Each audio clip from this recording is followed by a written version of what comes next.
وَلَا تَقُولُوا لِمَنْ يُقْتَلُ فِي سَبِيلِ اللَّهِ أَمْوَاتٌ بَلْ أَحْيَاءٌ وَلَكِنْ لَا تَشْعُرُونَ، جنہوں نے اللہ کی سچے دل سے عبادت کی اور رسول اللہ صلی اللہ علیہ وسلم کی سنتوں کو کہیں بھی نہیں چھوڑا، ہمیشہ حضور کی سنتوں کی پیروی کرتے رہے اور حضور کی سنتوں کو زندہ رکھنے کے لیے تبلیغیں کرتے رہے۔ بلکہ اس پر علماء نے ایک فلسفہ بیان کیا کہ زندگی اور موت کیا ہے۔ تو زندگی آپ دیکھیں، ہم لوگ جو بیان کرتے ہیں کہ زندگی کیا ہے، جب تک بدن میں روح ہے تب تک بندہ زندہ ہے، اور انسان کی روح بدن سے نکل گئی وہ مر گیا، موت آ گئی، ہے نا۔ لیکن آپ دیکھیں حضور کے دور میں ابو جہل، حضور نے اس کو کئی مرتبہ تبلیغ کی اور کئی مرتبہ اسلام کی دعوت پیش کی، اس کے باوجود وہ ایمان نہ لایا، یہاں تک کہ جبرائیل علیہ السلام آئے اور انہوں نے کہا یا رسول اللہ یہ تو مردہ ہے۔ کیا فرمایا؟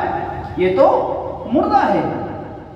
اس کے بعد دیکھیں آپ حضرت امام حسین رضی اللہ تعالیٰ عنہ میدان کربلا میں گئے اور شہید ہوئے۔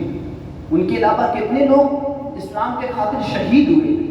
قرآن کیا کہہ رہا ہے؟ وَلَا تَقُولُوا لِمَنْ يُقْتَلُ فِي سَبِيلِ اللَّهِ أَمْوَاتٌ بَلْ أَحْيَاءٌ وَلَكِنْ لَا تَشْعُرُونَ، وہ جو اللہ کی راہ میں قتل کیے گئے انہیں مردہ نہ کہو بلکہ وہ تو زندہ ہیں، لیکن تمہیں شعور نہیں۔ اب دیکھیں ایک طرف جو زندہ ہے اس کے بدن میں روح بھی ہے، اسے کہا جا رہا ہے کہ یہ مردہ ہے، اور ایک طرف وہ لوگ ہیں جو جن کی روح کے بدن سے نکل چکی ہے، اس کے باوجود قرآن اعلان کر رہا ہے کہ وہ زندہ ہے۔ آخر مطلب کیا ہے؟ آخر اس کے فلسفہ کیا ہے؟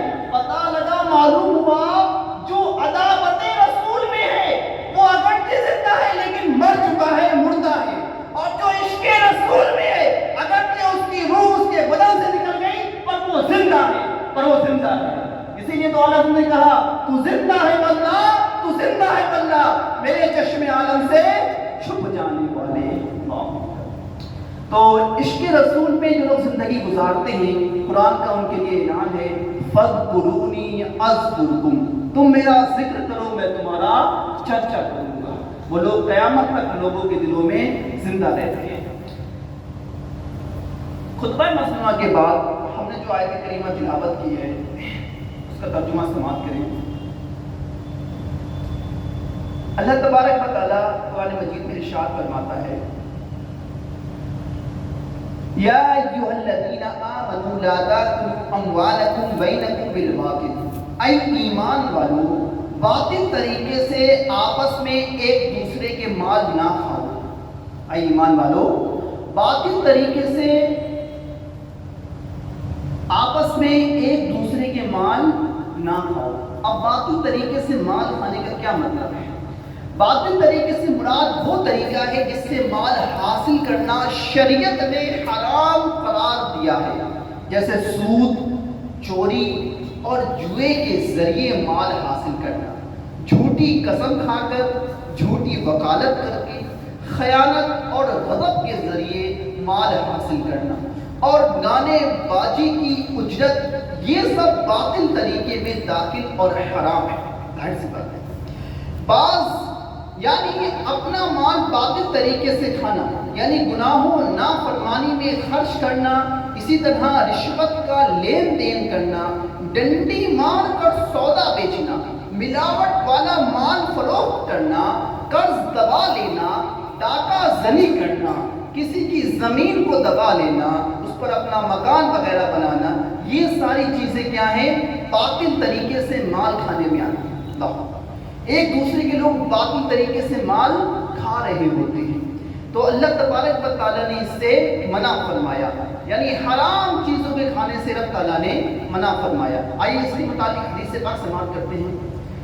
اللہ کے رسول صلی اللہ علیہ وسلم نے ارشاد فرمایا کہ جو بندہ مال حرام حاصل کرتا ہے اگر اس کو صدقہ کرے تو قبول نہیں، اور خرچ کرے تو اس کے لیے اس میں برکت نہیں، اور اپنے بعد چھوڑ کر مرے تو جہنم میں جانے کا سامان ہے۔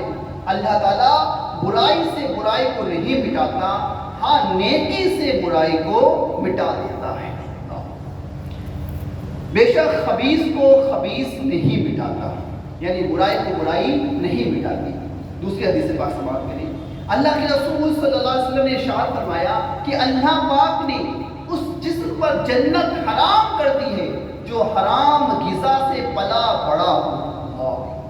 جس کو حرام غذا سے پالا گیا ہو، بڑھایا گیا ہو، وہ گوشت رب تبارک و تعالیٰ کی بارگاہ میں قبول نہیں ہوتا، اور ایسے گوشت پر جنت حرام کر دی جاتی ہے۔ اللہ، ایک اور حدیث پاک سنو، اے ساتھ، حضور نے ارشاد فرمایا، اے ساتھ اپنی غذا پاک کر لو، اپنا کھانا پینا پاک کر لو، مستجاب الدعوات ہو جاؤ گے، یعنی دعا کے لیے ہاتھ اٹھاؤ گے، تمہاری دعائیں رب کی بارگاہ میں قبول کر لی جائیں گی۔ سبحان اللہ، اس ذات پاک کی قسم جس کے قبضۂ قدرت میں محمد صلی اللہ علیہ وسلم کی جان ہے، بندہ حرام